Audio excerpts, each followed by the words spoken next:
जब हम अपना घर बनवाते हैं तो 95% लोग इलेक्ट्रिकल ड्राइंग नहीं बनवाते हैं और इसी कारण सबको कंफ्यूजन होता है फ्लोर से सॉकेट बोर्ड की हाइट कितनी दें। जो भी मैं आपको हाइट बताऊंगा वो फिनिश फ्लोर लेवल से होगी, यानी कि हमारा जो फ्लोर होता है चाहे हम उस पर टाइल्स लगवा रहे हैं या फिर ग्रेनाइट लगवा रहे हैं, जो फाइनल हमारा फ्लोर होता है उसके हाइट से ही मैं आपको बताऊंगा। सबसे पहले हम बात करते हैं स्टैंडर्ड हाइट इलेक्ट्रिकल बोर्ड की। जैसे कि हमारे रूम में जो बोर्ड्स होते हैं या फिर हमारे लिविंग रूम में जो बोर्ड होते हैं उनकी हाइट हमें क्या देनी चाहिए। अगर बात करें फ्लोर से हमारी कितनी हाइट होनी चाहिए तो 4 फीट पे होनी चाहिए।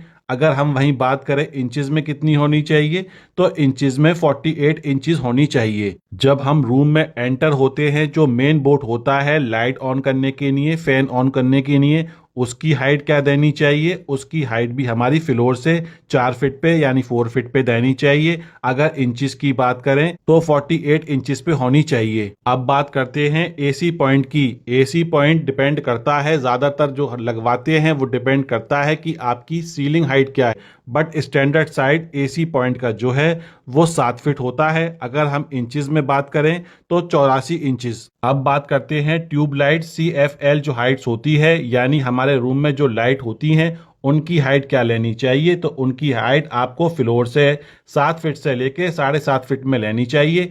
अगर हम बात करें इंचेस में, 84 इंचेस से लेके 90 इंचेस में लेनी चाहिए। अब बात करते हैं टीवी यूनिट पे हमारा जो स्विच बोर्ड होता है उसकी हाइट क्या लेनी चाहिए। हमारा स्विच बोर्ड कितने पे होना चाहिए तो स्विच बोर्ड हमारा 4 फीट पे होना चाहिए। अगर इंचेस में बात करें तो 48 इंच। अब बात करते हैं dressing table board. Dressing table board की जो हमारी स्विच बोर्ड होता है उसकी हाइट कितनी होनी चाहिए तो फ्लोर से 4 फीट। अगर हम इंचेस में बात करें तो फ्लोर से 48 इंच से ज्यादा नहीं होनी चाहिए। वहीं बात करें हम गीजर की, कि गीजर जो हमारा बाथरूम में लगा होता है उसकी हाइट कितनी होनी चाहिए। उसकी हाइट मिनिमम 6 फीट होनी चाहिए और मैक्सिमम 7 फीट होनी चाहिए। अगर हम इंचेस में बात करें तो इंचेस हमारे 72 इंचेस, मैक्सिमम 84 इंचेस होना चाहिए। अब बात करते हैं सीलिंग फैन की। सीलिंग फैन की हाइट डिपेंड होती है कि आपकी सीलिंग कितनी है, 10 फीट है, 10.5 फीट है, 11 फीट है, 11.5 फीट है।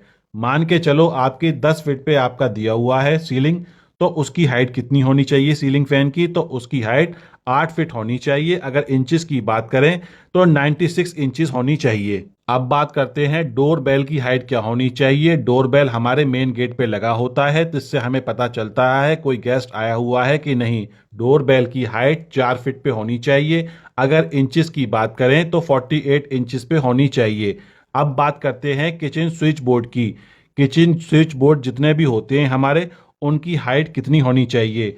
काउंटर टॉप जो होता है, अब काउंटर टॉप ज्यादातर लोग अपनी हाइट के अनुसार करवाते हैं। काउंटर टॉप से आपका जो स्विच बोर्ड होना चाहिए वो 3 से 6 इंच होना चाहिए, आपकी जो हाइट होती है काउंटर टॉप की उससे। अगर आपके किचन में रेफ्रिजरेटर यानी फ्रिज है उसकी हाइट कितनी होनी चाहिए। अगर इसकी हाइट की बात करें तो मिनिमम 5 फीट और मैक्सिमम 6 फीट। अगर इंचेस में बात करें तो 60 इंचेस और मैक्सिमम 72 इंचेस। अब लास्ट रह गया हमारा जो मेन बोर्ड होता है हमारे घर का, जिसमें MCB वगैरह लगी होती हैं, उसकी हाइट कितनी होनी चाहिए। उसकी हाइट मिनिमम 6 फीट पे होनी चाहिए और मैक्सिमम 7 फीट पे। अगर इंचेस की बात करें तो 72 इंच मिनिमम और 84 इंच मैक्सिमम।